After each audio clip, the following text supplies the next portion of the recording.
சட்டப்பேரவையில் இன்று நிறைவேற்றப்பட்ட 2 தீர்மானங்களை எதிர்ப்பதாக தெரிவித்துள்ள பாஜக மாநில தலைவர் அண்ணாமலை, எம்ஜிஆரையும் உதயநிதியையும் ஒப்பிடுவது தவறு எனவும், RS பாரதி மூத்த தலைவராக செயல்படாமல் கொத்தடிமையாக செயல்பட்டு வருவதாகவும் விமர்சித்துள்ளார். பாரதிய ஜனதா கட்சி தமிழகத்தினுடைய நிலைப்பாடு மக்கள் தொகை மட்டுமே அடிப்படை ஆதாரம் இல்லை என்று நாங்கள் தொடர்ந்து சொல்லியும் கூட முதலமைச்சர் அவர்கள் யாரை குழப்புவதற்காக இன்னொரு தீர்மானத்தை கொண்டு வந்திருக்காங்க. அதனால் 2 தீர்மானத்தை ஆழமா பார்த்தீங்கன்னா, அதிகப்படுத்தணும், ஒரே நாடு ஒரே தேர்தல் கொண்டு வரணும். மொடாலிட்டிஸை பற்றி எங்களுக்கும் கருத்து இருக்கு, அது வருகின்ற பொழுது பார்த்து கொள்ளலாம். யாருக்கும் பிரச்சனை இல்லாமல் மோடி ஐயா கொண்டு வருவாங்க, அதில் எந்த மாற்று கருத்தும் இல்லை. கொத்தடிமைகள் இன்னைக்கு ஜால்ரா கோஷ்டிகளாக மாறி இருக்கிறாங்க.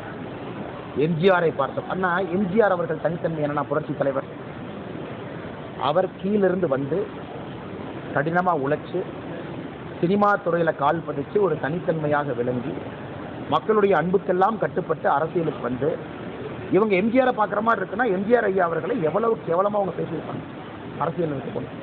அதன் பிறகு தனிப்பெரும் தலைவராக உருவாக்கி மக்களுடைய மனதை வென்றவர்.